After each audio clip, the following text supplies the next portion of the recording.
2 noites seguidas, mas consegui. Então, gente, o artigo, eu peguei um review que a Eleonora me enviou, ele era bem grande, então eu tentei sintetizar. Então, algumas telas aqui, mesmo com bastante informação, eu vou passar mais rapidinho. E depois, se alguém quiser conversar depois, se tiver mais dúvida, pode me falar, tá? Então, é um review, né, feito por esse pessoal da Unicamp e da Universidade de São João del Rei. Foi em 2018, publicado na Química Nova, tá? Eu vou falar um pouquinho, né, introdução, a estrutura das perovskitas, vou dar bastante ênfase, porque o pessoal estava com dúvida, querendo saber da estrutura, origem, o 4 aqui está errado, o 5 perovskitas de interesse das células solares, a formação dos filmes como efeito, essas ETLs e HTLs fazem parte da estrutura, eles tentaram otimizar, vou falar de estabilidade, e quais são os melhores resultados em função das estruturas que foram usadas e conclusão. Bom, vou botar só vocês aqui para o alto. Vocês estão cobrindo, estou tentando tirar aqui da tela. Como eu tiro? Espera aí um pouquinho. A imagem de vocês está tampando a minha tela. Olha só, em cima do quadradinho das telas, você tem que apertar num Hide Thumbnail Video. Conseguiu? Deixa eu ver, não. Deixa eu achar isso. Ah, achei. Hide meu vídeo, achei. Mas mesmo assim, vocês estão aqui. Mas está dando para ver aqui. Bom, diminui, então, pelo menos. Né? Diminui. Bom, então, as células solares, só fiz uma pequena introdução aqui, né? Para o pessoal que está aí começando a se familiarizar com o tema. Então, as células solares, né, elas são divididas em primeira, segunda e terceira geração. As células de primeira geração, né, são aquelas baseadas no silício cristalino. As de segunda geração, né, nós já temos lá o silício amorfo, né, e aqueles materiais ali, que seria sulfeto de cobre, de zinco ou de estanho, ou seleneto de cobre, ou cloreto de cádmio, e as células de terceira geração, onde a gente tem, né, materiais orgânicos, as células das DSCs, que são baseadas nos corantes, pontos quânticos, multijunção, e as perovskitas se encontram aí, né, nesse tipo de célula, que são as células de terceira geração. Bom, então, as perovskitas mais estudadas são perovskitas a partir de aletos orgânico-inorgânicos e que podem chegar até uma eficiência de 20%, tá? Então, elas são obtidas a partir de materiais, né, de baixo custo, que seriam esses aletos orgânico-inorgânicos, e a técnica também são técnicas de baixo custo que têm sido estudadas.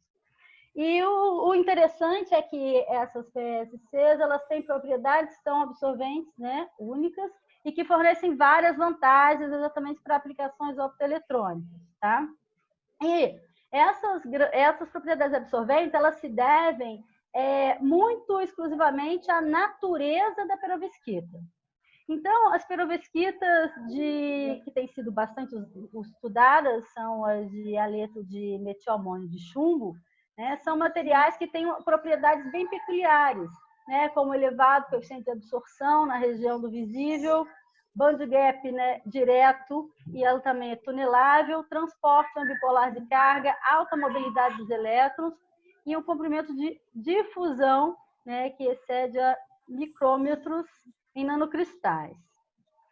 Bom, então, eu botei aqui 2 modelos, né, das células a partir das perovskitas, né? Elas são chamadas de regular e invertida em função da estrutura. Então, as PSCs, elas tiveram origem, então, nas DSCs, né? O que aconteceu? Eles substituíram, né, nas DSCs, eles substituíram o corante pela perovskita. Então, a perovskita aí, ela está substituindo o corante lá das DSSCs, tá? Então, aí as duas estruturas... Eu tenho uma pergunta. Pode. Na D é dye-sensitized, né? Isso. A dye-sensitized é o corante, ele que sensibiliza a matriz, isso. Não é isso? Exatamente. E aí as perovskitas estão sendo utilizadas exatamente substituindo esses corantes. Então a perovskita numa matriz, ela vai sensibilizar uma matriz, que vai ser a matriz? Trocaram o corante pela perovskita. Exatamente. É como se a matriz, a base, fosse a perovskita. O Rudy está acenando. Você quer falar alguma coisa, Rudy? Não, ele está tocando na tela. Pode falar, Patrícia. Me diga uma coisa. Nessa estrutura que você mostrou aí, né? Eu vou voltar.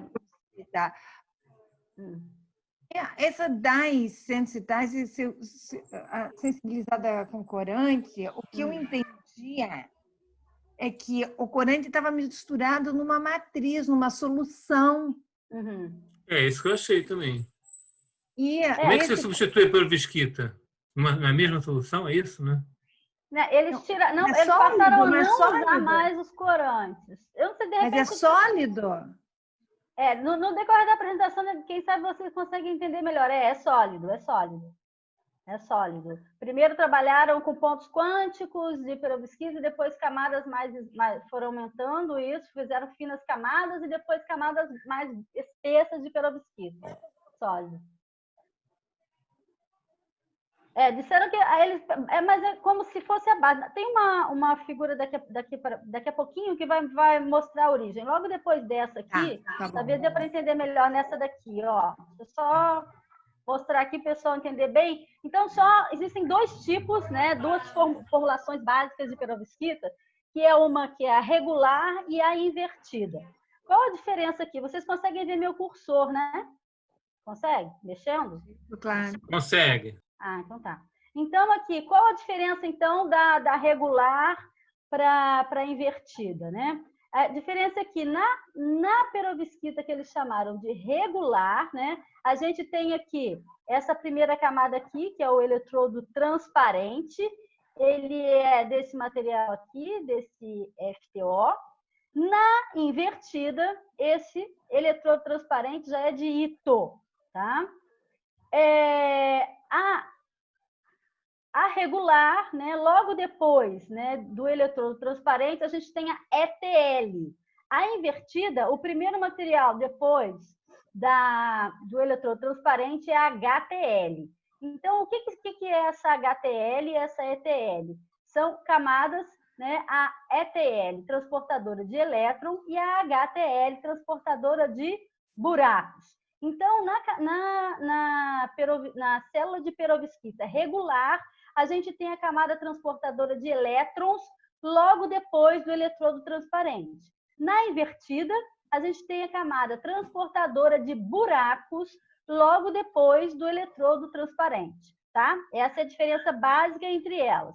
E o eletrodo condutor transparente, né, pode ser o FTO ou o ITO. E os materiais, né, que são utilizados para constituição, para a fabricação da perovskita em si, são diversos, eu vou falar daqui a pouquinho, por isso que eu não citei ali, que é uma grande variedade, tá? E esse eletrodo, né, metálico ali em cima, tanto na regular quanto na invertida, pode-se usar alumínio, ouro, prata, são os que têm sido mais usados, tá? O material mais usado na HTL é esse Spiro, que está lá embaixo, está o nome dele gigantesco. É o que tem sido mais usado, eu coloquei ali, tá bom? Então, aqui, talvez dê para entender melhor, Patrícia, aquela sua dúvida. Vamos lá. Então, olha só, aí está falando da origem, né? Então, está mostrando aqui, olha, que as células regulares, elas tiveram origem nas DSCs. Então, aqui tem as DSSCs com os corantes, que é na forma líquida aí, né? E aí começaram a desenvolver, primeiro, né, perovskitas apenas com os pontos quânticos e perovskitas com finas camadinhas. E aí depois passaram para essa primeira aqui, que eles chamam de perovskita planar, que já é sólida e já é uma camada mais espessa.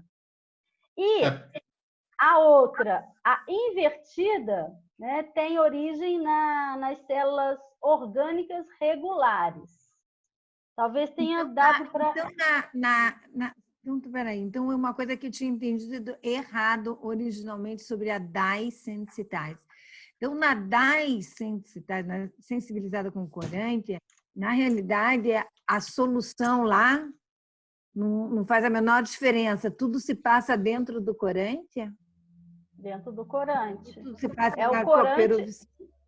É o corante. Eu entendi aí que esse HTL é a matriz onde vai o corante e, no caso da perovskita, é onde vai a perovskita. Pelo que eu estou entendendo, realmente existe essa matriz, que a matriz é sensibilizada. Olha só. Sim, não, mas aí ele deixou de usar o corante como sensibilizador. A Isso, HTL trocou, é usada sim. com... Isso, é um outro material que constitui a HTL. Mas veja só, gente, o cinza, a cor cinza é o material que vai transportar o elétron, certo? Então, essa camada que vai transportar o elétron lá no DSSP, esse material que transporta o elétron está envolto pelo corante, né? O corante é o rosinho, certo? E aí eu não sei o que esse corante faz. E aí a perovskita é o que está englobando esse ETL. Eu entendi de outra forma. Eu também entendi de outra forma. Eu achei que o corante é essa coisa cinza. A bola toda. Não. A bola toda. Não. É só o rosinha. Eu também acho que é só rosinha, tanto que embaixo, né? Veja a cor da perovskita. A perovskita é o que está envolvendo. É marronzinho, né? Embaixo também, né? Envolvendo. E aí depois, eles passaram por uma camada espessa da perovskita, dizendo que depois ficou lá, já tirou esse cinzazinho todo e ficou só o marronzinho. Eu acho que também faz sentido, acho que é isso. Eles não entram em detalhes. Agora, quem absorve, eu acho que é o corante, e do fato de absorver, ela deve sensibilizar essa camada que conduz, deve passar a conduzir, porque deve ser isso, uma coisa desse tipo. E a perovskita deve fazer a mesma coisa. Aí o material absorvente na célula da perovskita é a perovskita. Que na primeira tentativa deles, lá na letra A, que você está mostrando, está englobando esse material, esse outro material.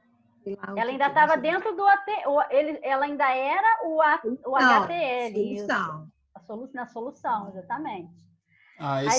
Essa matriz pode ser o eletrólito, né? Isso, e aí, só que depois eles daí fizeram uma coisa, né? Sólida. Porque o D é mesoporosa, né? Você vai ter esses poros de ETL, se eu estou entendendo. E aí depois você fez uma coisa exatamente. Até então era mesoporosa. Em cima que passa a ser planar aí nesse E e F. Exatamente. Só no e no F é que é planar. O anterior era mesoporoso. Exatamente. Certo? Pode passar? Pode passar. Enfim. Peraí. Oi, Maurício. Aí depois, lá no item E, aí trocou esse HTL pelo próprio... Aí seria um material cristalino, isso? Aí, a partir do E, né, a gente tem aqui o HTL, olha. O HTL, tá?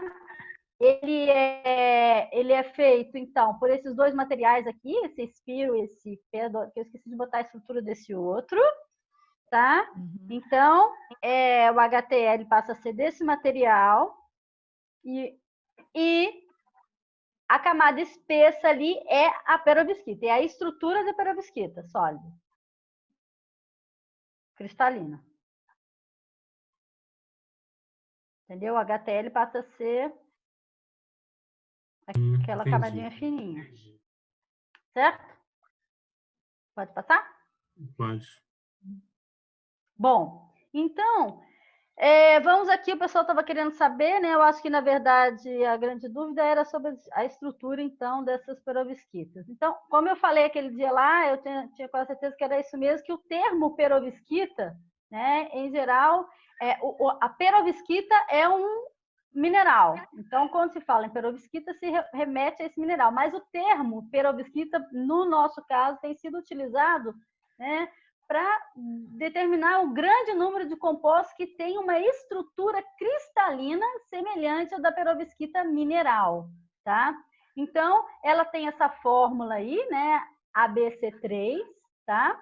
E a perovskita mineral, né, ela é aquela ali com óxido de titânio, é aquela primeira aqui, com óxido de cálcio e titânio. Que mais? Então, a forma geral, e eu destaquei aqui, né, esse óxido, porque o A e o B podem ser vários cátions, que eu vou mostrar aqui para vocês. O X, né, é um ânion, que eu destaquei o óxido porque ele é o que tem sido mais usado nas perovskitas utilizadas para células solares, além também, né, dos aletos, tá?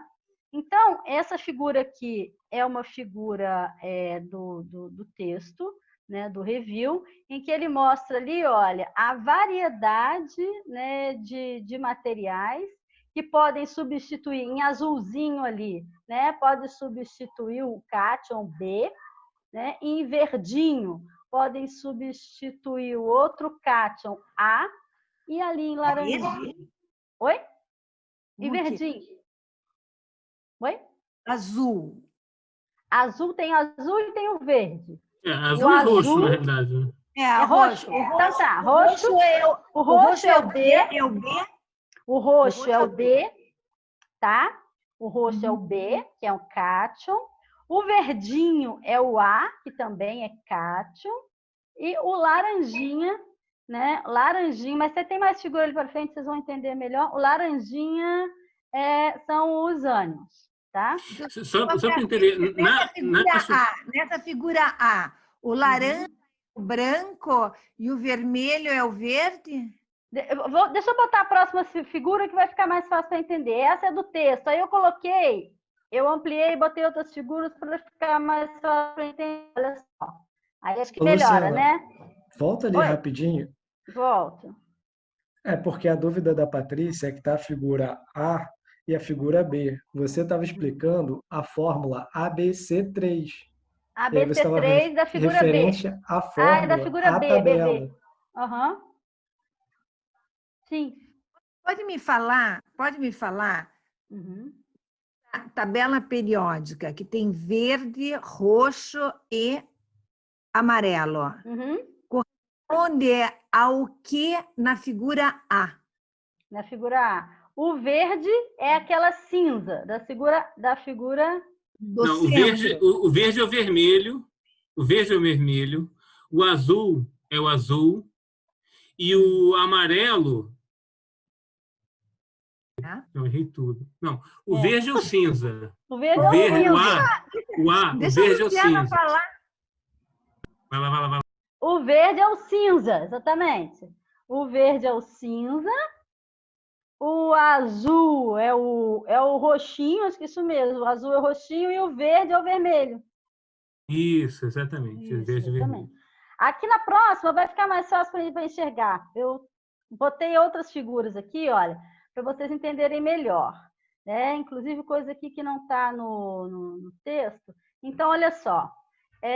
Aqui eu acho que nessa dá para enxergar melhor. Então, a gente tem aqui, olha só, o A, né? O A, que é o verdinho aqui nessa figura aqui. Seria o cálcio, na estrutura original seria o cálcio, o A.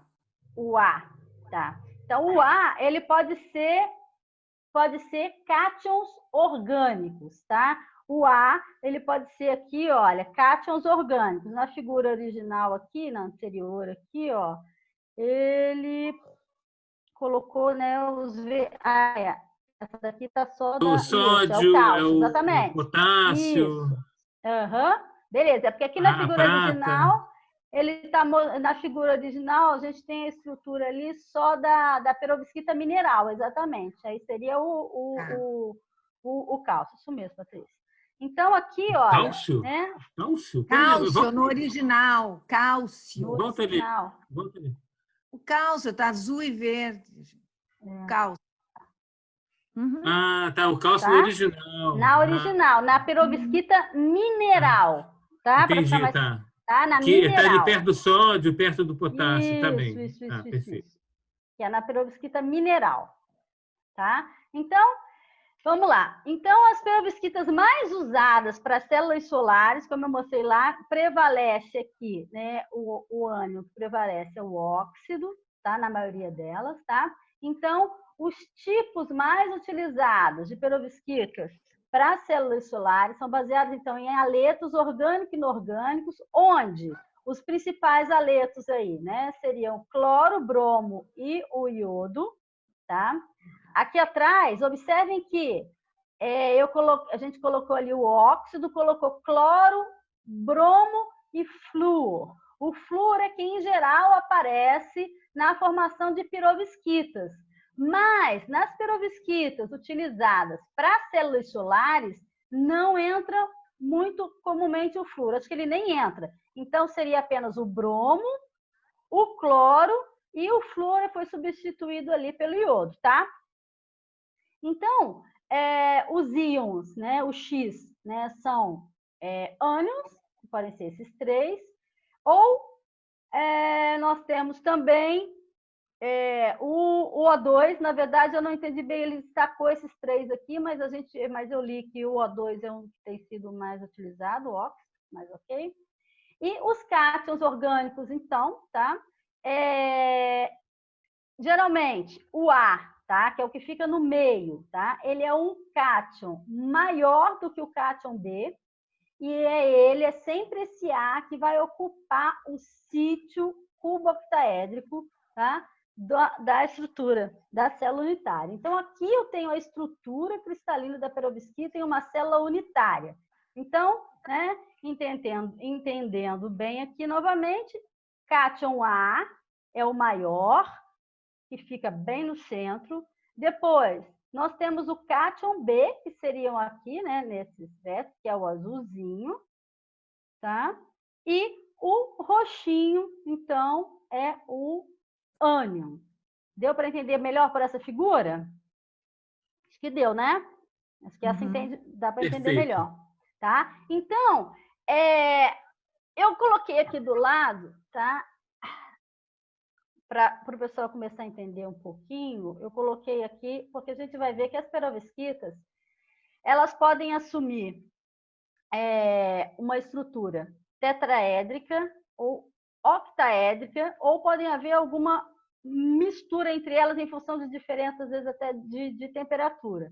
Eu coloquei aqui para ficar fácil para o pessoal entender um outro exemplo qualquer, só para relembrar aí o que é um tetraedro e o que é um octaedro. Então, um tetraedro é quando você tem, né, um átomo ou um elemento, não propriamente um átomo, pode ser até par de elétrons, né? Não precisa ser um átomo. Então, você tem um elemento, tá? Para simplificar, um elemento central rodeado por outros 4, né? Como eu coloquei aí com, né, o carbono aí no meio. E esse outro exemplo aí, que seria um octaedro? É um elemento central rodeado, né, por outros 6.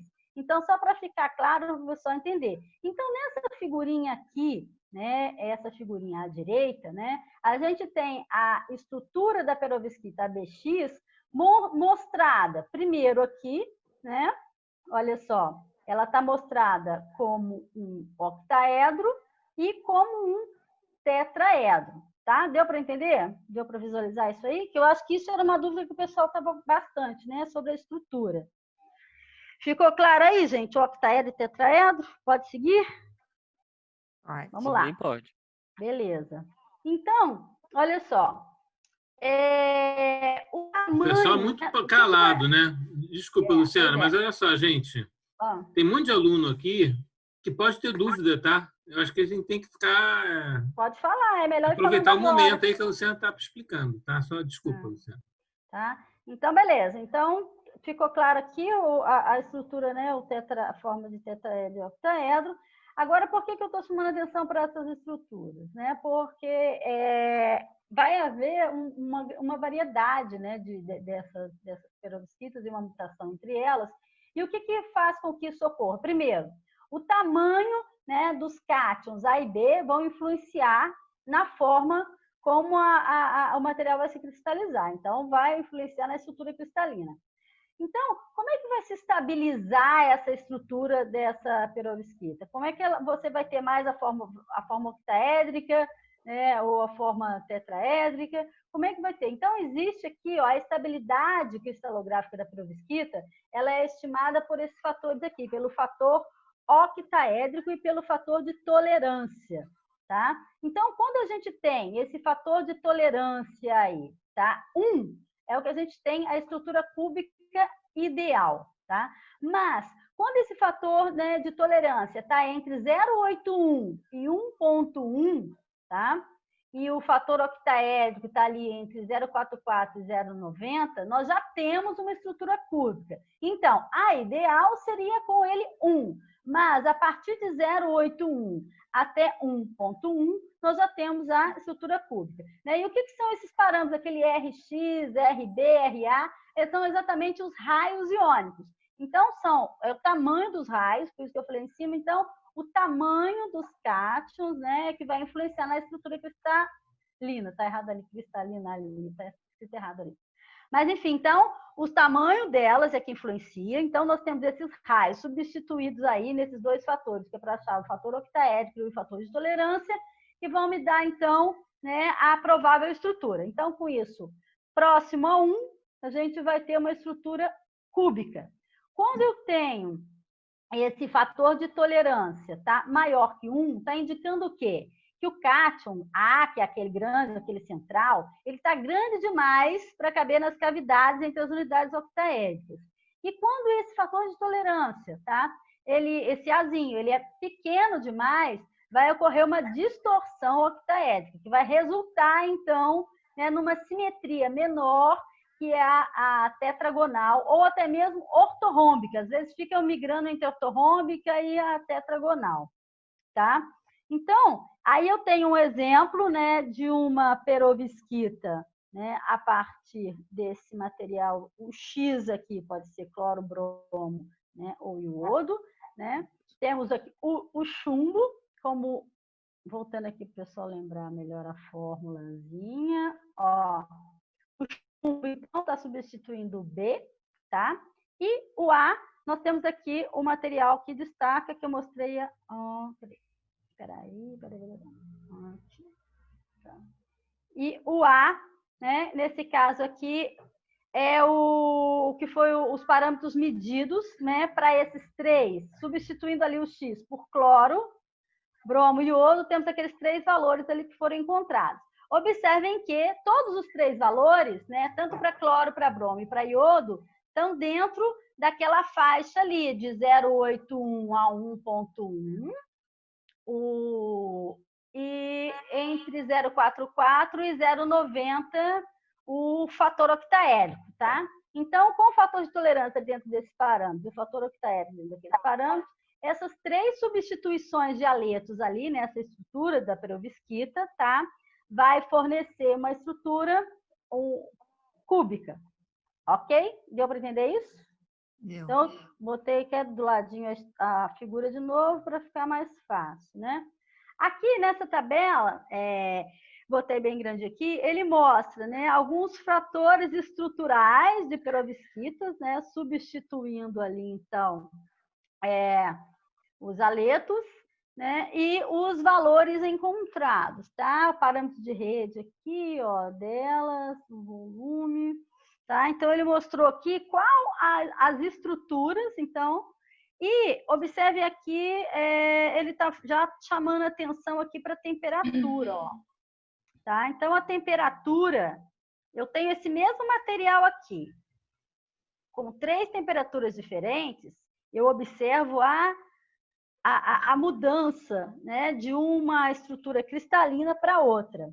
Embaixo a mesma coisa, olha só como a gente tem lá, quando a gente tem o aleto, o bromo, né, a gente está com 3 temperaturas diferentes e e 4 temperaturas diferentes e as estruturas vão mudando.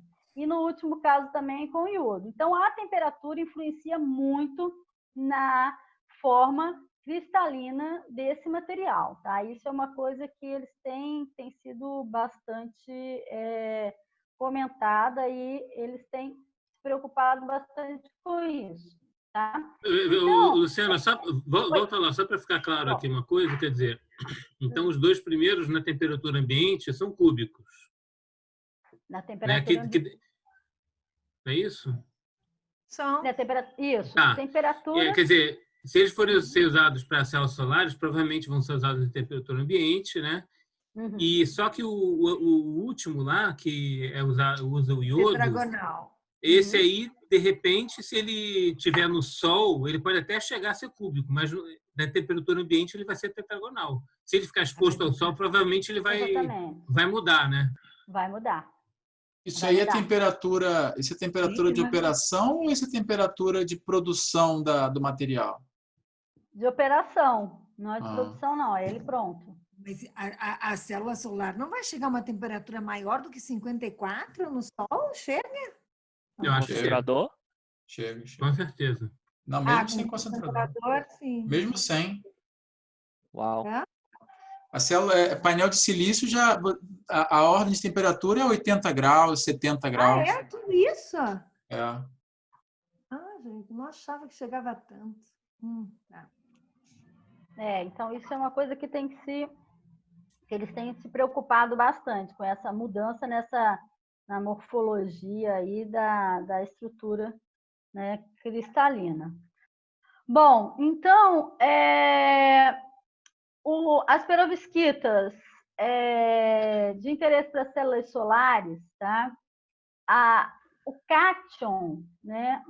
Os cátions mais usados têm sido, né? O metilamônio, tanto que essas aqui atrás, ó, essa daqui é uma, olha, tá? Aqui o cátion é o metilamônio, ó, só tem um carbono aqui, tá? Metilamônio. Mas podem ser também o etilamônio, né? Com dois carbonos aqui. E também o formamídio, tá? Que tem essa estrutura. Então, os cátions mais utilizados, tá? O mais utilizado é o metilamônio. Os outros dois, o etilamônio e o formamídio, também têm sido usados, têm apresentado bons resultados, mas a maioria está sendo com o metilamônio, tá? E só falando do outro cátion primeiro, e o cátion mais utilizado tem sido o chumbo, tanto que aqui também, ó, é com ele, tá? Essa aqui a gente foi a primeira, tá? E os ânions, né? São os aletos. Então, como eu falei, apesar da maioria das perovskitas serem com o óxido, né? O O2, as perovskitas usadas nas células solares têm sido com esses três ânions. Aí embaixo, então, eu coloquei os materiais mais bem-sucedidos até hoje. Então, a primeira, né? Essas primeiras aqui, com essas três, baseado nessa daqui, que é a do metilamônio. Metilamônio substituindo só, né, os halogênios. Temos essa outra aqui, que é com formamidinho. E essa terceira, que é uma perovskita, a gente vê aqui, olha, ela é mista. Então, observem que a gente não tem só um aleto, tem 2 aletos. Então, eles têm fabricado bastante, têm estudado bastante materiais com uma mistura, tá? Uma mistura de materiais precursores. Bom, vamos lá. Aqui, rapidinho, não vou entrar em detalhes, não, né? Tem aqui a reação, né, de formação, né, das perovskitas. Né? Então, destacar que a cinética da reação ela é muito rápida, então isso foi uma coisa que chamou muita a atenção deles. Tá? Desculpa, não sei o que você falou. A cinética da reação ela é muito rápida, então isso tem interessado bastante. Tá? Existem diversos métodos para a formação desses filmes, eu vou mostrar alguns depois, tá? E, assim, eles têm prestado muita atenção na qualidade, que é fundamental a qualidade dos filmes para a eficiência da célula solar, tá? Então, eles têm usado 2 ou mais precursores, tá? E a eficiência da célula, ela está muito relacionada à morfologia. Daí a preocupação com aquilo que a gente falou anteriormente, com relação à temperatura e mudando a morfologia, porque a eficiência tem muito a ver com a morfologia, tá? E, então, tem uma variedade de técnicas, tá? Para deposição dessas células, e eu vou falar muito rapidinho, porque tem muito detalhe, tá? Então, aqui, ó, a gente vê, né, uma perovskita simples, né? Aqui nós temos com metilamônio, ó, metilamônio, né, com formamídio, tá? Que são as mais simples que têm sido testadas, tá? Apenas com um material, um cátion, com um material, um halogênio só. A maioria dos métodos de deposição, ela sempre vai se basear. Você vai ter um composto orgânico, tá? Mais um composto inorgânico, tá bom? Então, ele comentou lá essas formas de deposição, mas eu não vou entrar em detalhes. Agarrou aqui a página, não quer passar. Foi. Bom, então, primeiro aí, deposição de solução em uma etapa, né? Simplesmente eles têm uma solução precursora preparada a partir da mistura, né? Ali do BX2 mais o AX. Ambos em estado sólido, elas são dissolvidas em um solvente orgânico apropriado, né? E em seguida elas vão passar por um tratamento térmico.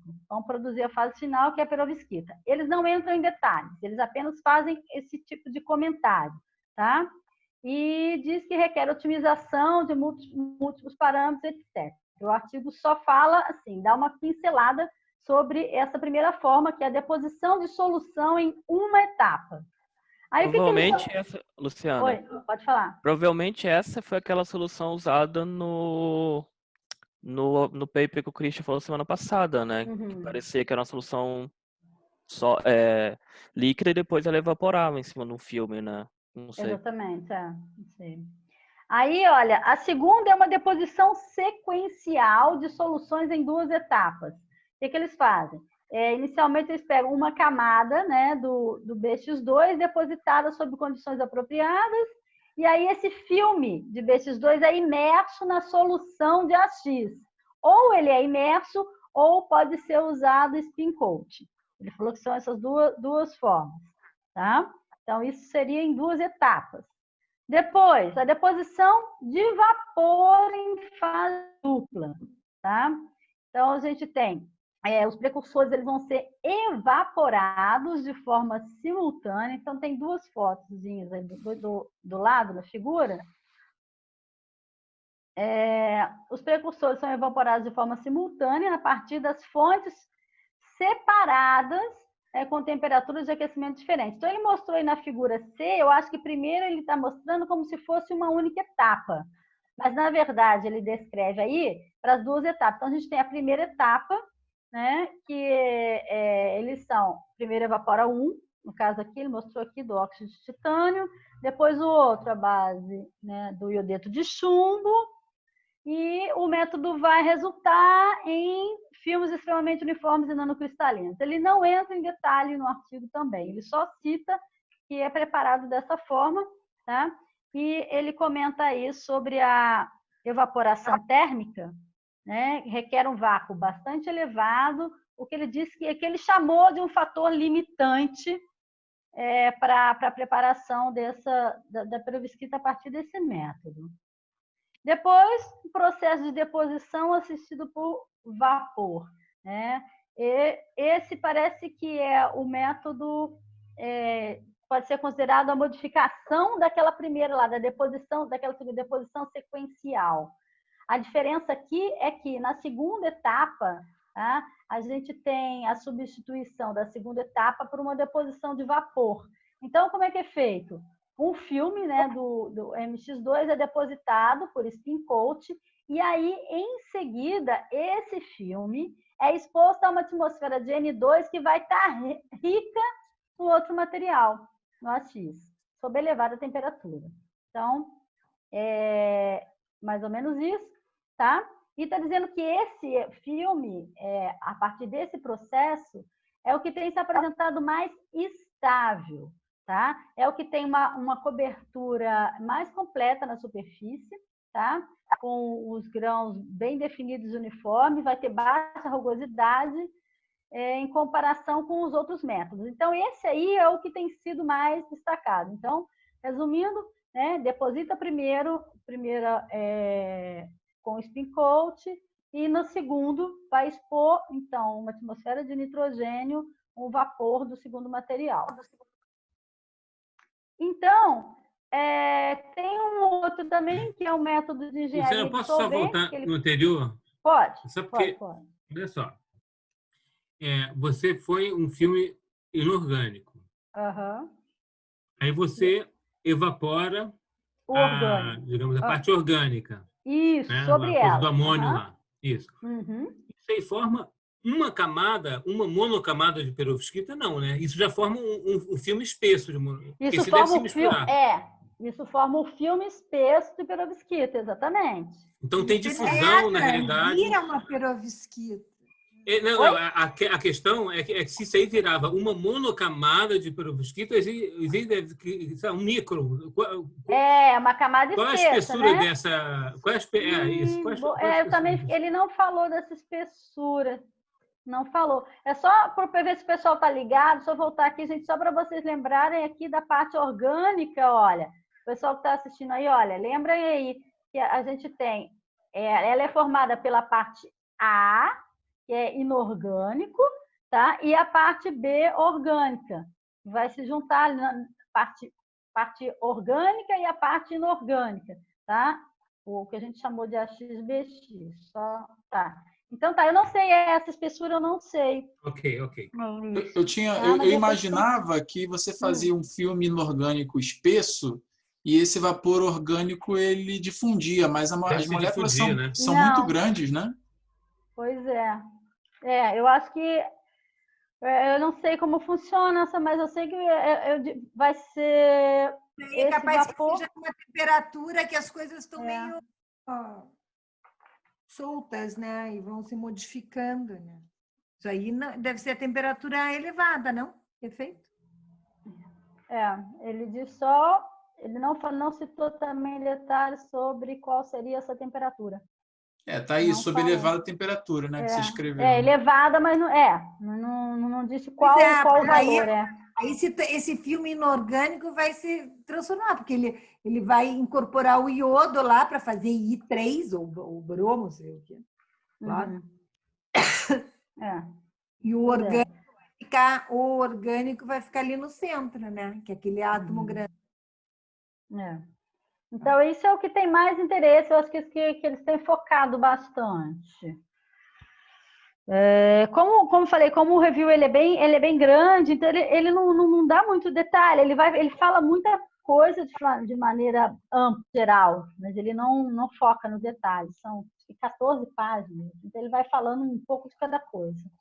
Aí talvez a gente deva, né, aprofundar, eu achei bastante interessante em ler mais a respeito. No outro momento eu posso até falar mais, pegar artigos mais específicos, se vocês quiserem. Pode seguir? Show. Então, esse método aqui de engenharia de solventes também tem sido utilizado, mas não é o que ele chamou atenção, tá? Ele falou que foram obtidas células com eficiência de 20 a 21,6% com esse método aqui da engenharia de solventes, mas que o mais utilizado ainda tem sido o anterior. Isso que eu achei meio na dúvida, né? Mas aqui, qual que seria a diferença aqui? Ele prepara uma solução da perovskita com a mistura, né, dos solventes, vai depositar, né, utilizando o spin coat, né, e depois, durante alguns segundos, esse spin coat, eles colocam um não solvente por cima desse filme. E aí é que vai ocorrer a formação, né, desse intermediário aqui, que depois, ao evaporar o solvente, esse intermediário aqui leva à formação da perovskita. Deu para ficar claro isso aí? Então, Deu. coloco. Entenderam ou não?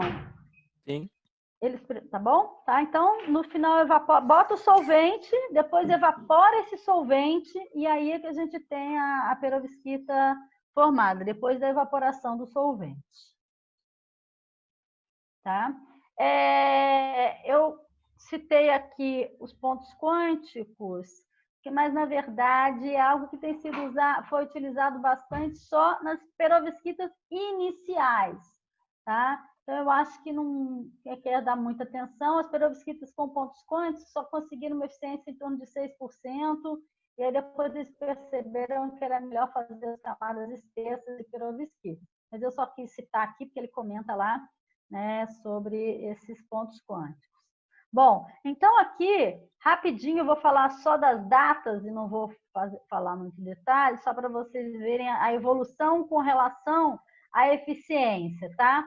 Então, eles tiveram, né, já há bastante tempo o interesse nos aletos, né, de perovskita. Mas as primeiras perovskitas, células de perovskita, então, como eu falei, começaram a ser usadas com pontos quânticos, mas foi em 1990 que surgiu o interesse, né, dos aletos de perovskitas em camadas. Então, seriam as camadas, né, mais espessas. Já começando aí, então, né, a substituir o corante lá das DSCs, né, pela perovskita. Então, em 2009, a primeira célula, né, com a perovskita a partir do metilamônio, olha, metilamônio, chumbo, né, variando apenas aqui, né, o aleto, com eficiência de 3%. Já em 2011, né, eles conseguiram uma com eficiência de 6,5%, mas ainda assim ainda estava menor do que as das DSCs, né? Em 2012, conseguiram, né, utilizando o HTL, né, aquele espiro ali como HTL, 10%. 2013, eles tiveram as primeiras perovskitas planares, só que a eficiência era muito baixa ainda, 5%. Também em 2013 foi que começaram com aquela camada espessa, né, que eles chamaram, né, que era um capping layer, camada espessa da perovskita sobre o óxido poroso, obtiveram 15%. 2015, né, evoluíram um pouquinho mais, chegaram a uma eficiência de 20%, até que 2016, perovskitas de iodeto de formamidinho de chumbo, eles conseguiram uma eficiência de 22,1%, tá? Parece que ultimamente alguma substituição aí pelo óxido de titânio pelo de estanho, eles têm conseguido uma eficiência em torno de 20,7% e têm dado bastante atenção a ela, tá? Eles fazem isso, deve ser por causa de... Eles devem fazer isso por... O óxido de estanho deve ser mais barato do que o óxido de titânio, né? Talvez. E o titânio é... O Daniel, não é isso? Quer dizer, o óxido de estanho não é muito mais comum do que o de titânio? Abundância? Em termos de quê? Não sei. Por que eles teriam... Porque, na realidade, essa última mudança aí diminuiu, né, a eficiência. Mas deve ter alguma outra vantagem. Mas não sei se dá para comparar direto. Tanto é que a Luciana colocou aí que a eficiência recorde lá na tabela é 20,7 e não 22. Talvez seja mais estável essa daí, não sei. Eu acho que os maiores problemas são estabilidade, então talvez seja isso, mas ele também não entrou. Mas tudo que eu vejo de orgânico geralmente é feito com titânio, né? Pode ser uma novidade usar esse estanho aí. Não sei dizer o porquê melhora, não. Ele não... Não, na verdade não melhora, né? Gente, eu confundi. Esse óxido de titânio não é ito, não, né? Ito ainda tem iodo, né? Não é isso, não. Essa não é a camada condutora transparente, não. Entendi. Índio, é. Índio. Essa camada é aquela camada transportadora de elétrons. Mas, Maurício, o ito é estanho, né? É Indian tin. Tin é Ah, estanho. é verdade, é verdade. Tem razão. Deixa eu ver Sim, aqui mas o são duas it. camadas diferentes.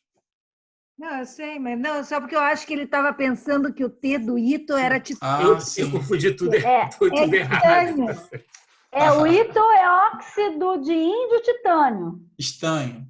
Não, ito não. Tin. Ito é tin. Índio. Indian. Hã? Não? Índio Tin e titânio. oxide. É Indian índio. tin. Índio. Tin Índio. é estanho. Peraí. A palavra tin é estanho.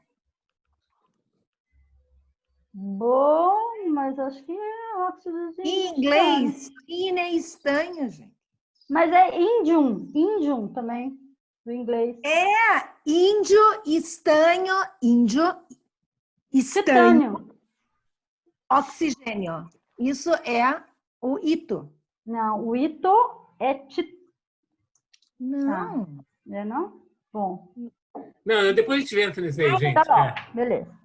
Bom, então, continuando aqui, para a gente não demorar muito, aí eles começaram. Então, gente, até aqui eu falei que é possível, então, fazer uma grande variação, né? Variação aqui na composição, uma variação, né? Desses compostos orgânicos e inorgânicos que podem ser utilizados, né, para fabricação do material, né, da perovskita, ok? Mas, além disso, além de otimizar esse material, eles também têm tentado buscar otimização também das ETLs e das HTLs. Então, duas coisas importantes. Uma é otimização da perovskita, da estrutura, né? Baseados em N combinações ali, né, de materiais orgânicos e inorgânicos, para se obter uma estrutura mais estável, né? E outra coisa é a otimização ali, né, dessas duas camadas, que seriam a otimização do HTL e do ETL. Eles têm tentado, têm estudado, né, vários materiais para substituir os ETLs e também para substituir aqui os HTLs. Mas eu destaquei aí, né, em vermelhinho, a gente tem aí, mesmo apesar de todo esse estudo, o mais usado para o HTL, né, tem sido esse, e o mais usado, não, que tem apresentado melhores resultados, né, tem sido este, e como ETL tem sido o fulereno. Mas várias pesquisas aí estão sendo desenvolvidas para tentar otimizar esse material em paralelo à otimização da estrutura das perovskitas. Agora, o grande problema realmente delas é a estabilidade, né? Então, os parâmetros importantes, né, para a aplicação dessas células, desses materiais, seria em células solares, seria o quê? Eficiência de conversão e a estabilidade.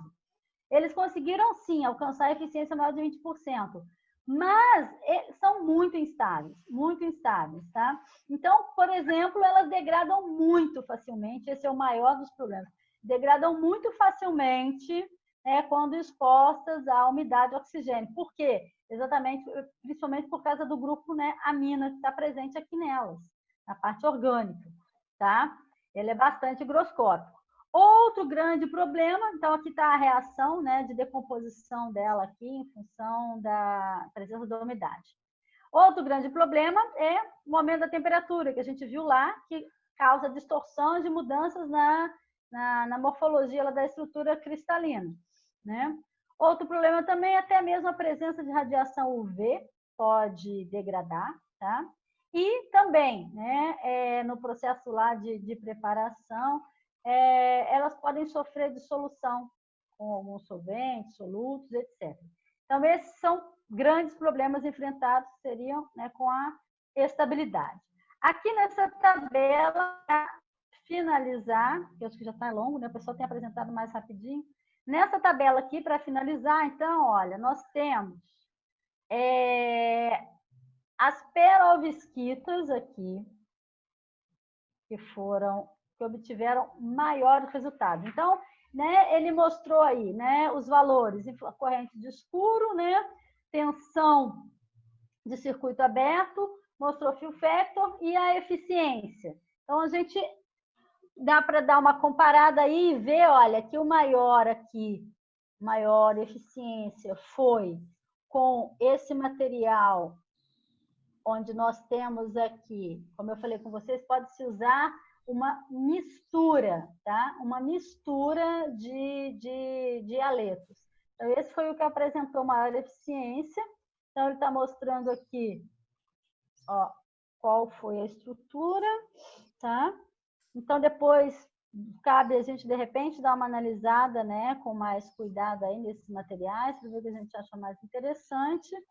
E, para concluir, então, o que a gente pode dizer? Que as perovskitas, de fato, apresentam, né, uma classe de materiais que tem chamado muita atenção para essa área fotovoltaica. Vantagens é exatamente as variadas propriedades e a diversificação quanto ao número de elementos que a gente pode utilizar e misturar e testar para poder fazer parte dessa estrutura, tá? Então, tem um futuro bastante promissor em função dessa grande variedade de materiais, né, que podem ser estudados, mas o maior empecilho é a estabilidade mesmo. Então, são necessários estudos para melhorar essa estabilidade, estudos para otimizar as ETLs e HTLs, e estudos também para se desenvolver outras estruturas a partir, né, de materiais orgânicos e inorgânicos para a confecção da parte ativa, né, da célula, que é a perovskita. Ponto, é isso.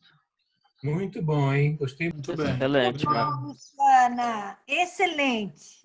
Muito Foi bom. bem legal, gente. Depois eu posso estudar mais e ver mais detalhes.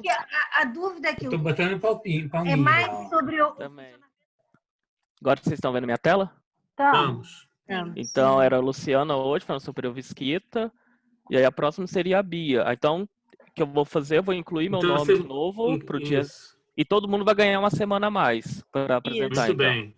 Tudo bem. Uhum. Ok, então Maravilha. essa aula minha foi Fechado. de 30 minutos. Então, você tá dentro do Paper Club. Ótimo. Sim, porque a gente interrompe toda hora, faz pergunta. Ô, Luciana, Então é de isso. novo, Oi. viu, Luciana? Foi muito, muito Foi legal bom? que você mostrou. Ah, que Gostei legal. muito. Gostei. Obrigado, Eu achei o tema Luciana. muito legal. Parabéns. Pois é. Valeu, gente. Obrigado. Então tá. Aí, É, gostei gente, muito. muito bom, viu? Muito bom estar aqui com vocês. Obrigado, hoje. Luciana. Parabéns. Valeu. Valeu. Beijo, gente. Tchau, Até mais, tchau, Patrícia. tchau. Bom te ver. Saudade. Valeu. Tchau, tchau. Beijo.